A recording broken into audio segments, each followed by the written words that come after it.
Let me tell you. There was a sage who's very famous in India,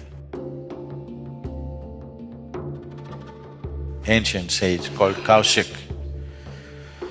When Kaushik was yet to become famous, a young sannyasi, he had a dip in the river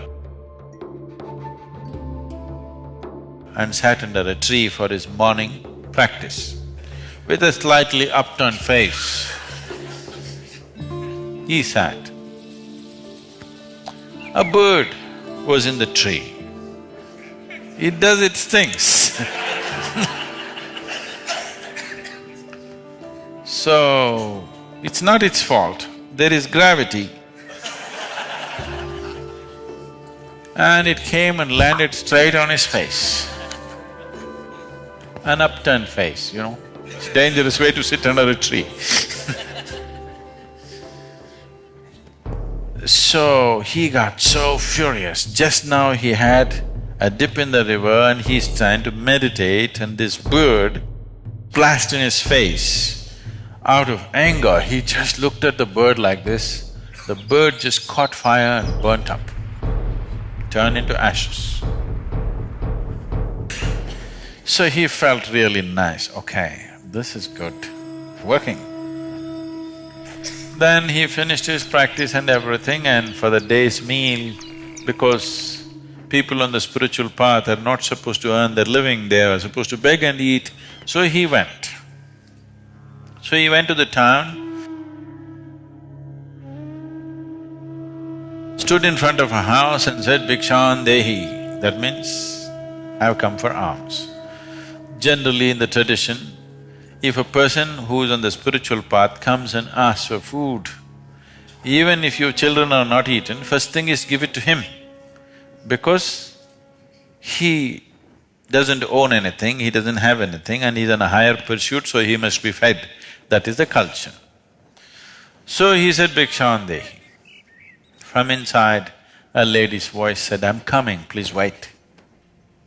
He raised his voice and said, "Bhikshan dehi."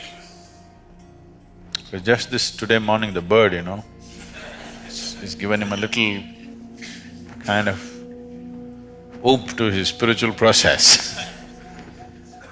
She said, "Please wait, I'm coming." He raised his voice further, "Bhikshan dehi," he shouted. She said, "Wait for a few minutes, I'm coming." But he went on shouting. Then the lady came. And he yelled, "How dare you keep me waiting like this? I'm a sannyasi, how can you keep me waiting like this?" And he glared at her. She said, "Don't you glare at me, I'm not a little bird." So then because it happened only today morning, it's not been in the newspapers. And those days nobody could tweet except the birds, and the bird is dead.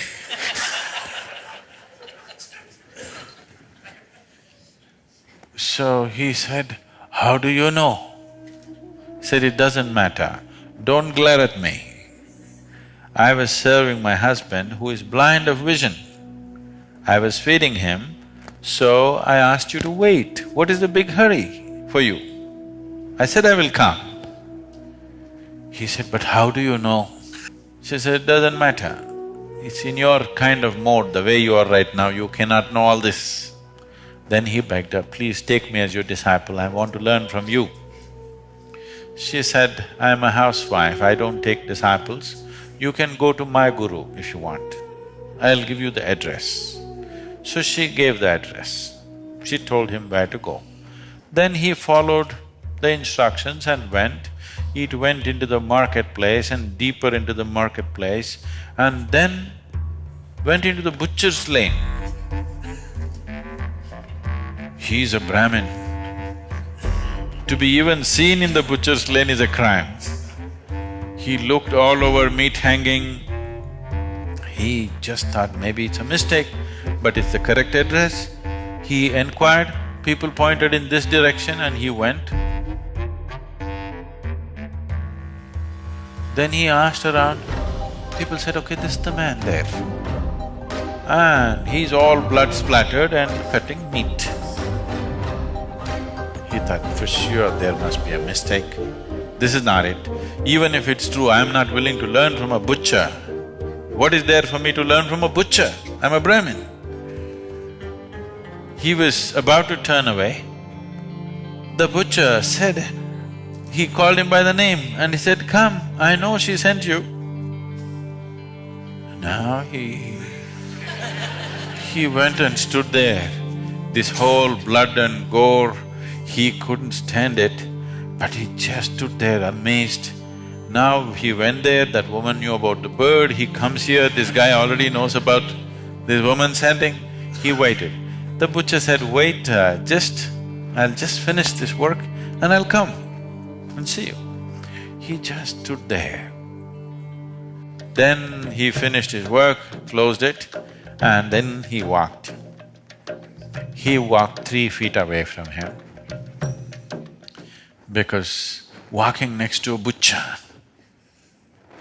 who's actually… he's seen him chopping. Then the butcher talking to him, he said, just come, let me take you home, we will talk there. He went with him. He made him sit down and went inside.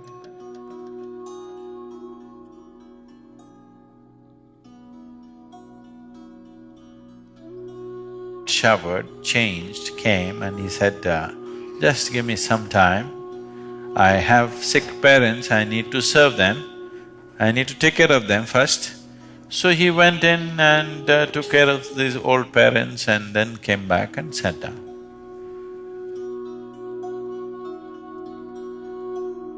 Then he asked, I want to know how to know this, what you know. Morning, that lady knew about the bird.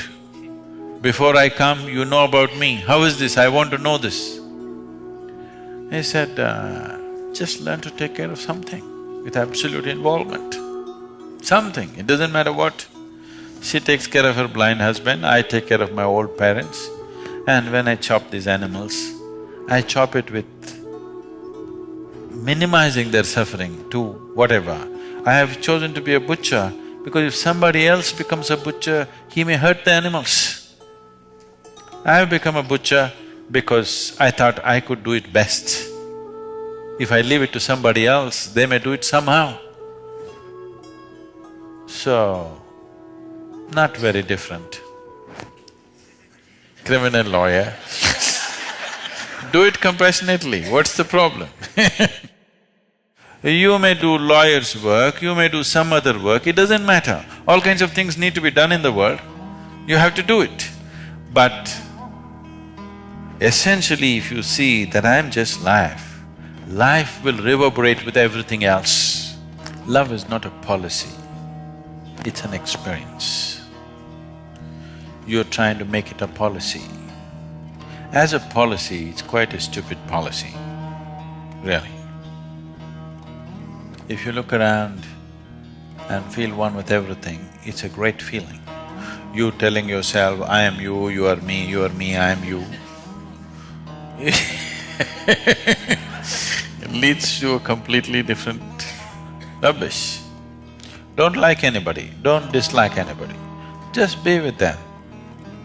As you can be with the trees and the clouds and the mountains and everything else. Suppose you say, I love your children, love my children. What do? You do whatever is needed. Yes or no? Isn't that what love is about? You do only what's needed, you're not prejudiced. So, prejudice happens because you identified with something or the other. When I say prejudice, you need to understand, the moment the mind gets identified with something, you have a certain kind of prejudice.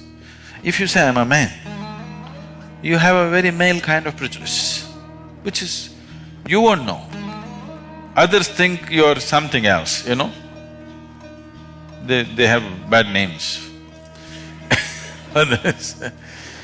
The moment you say, I'm Indian, you have an Indian kind of prejudice.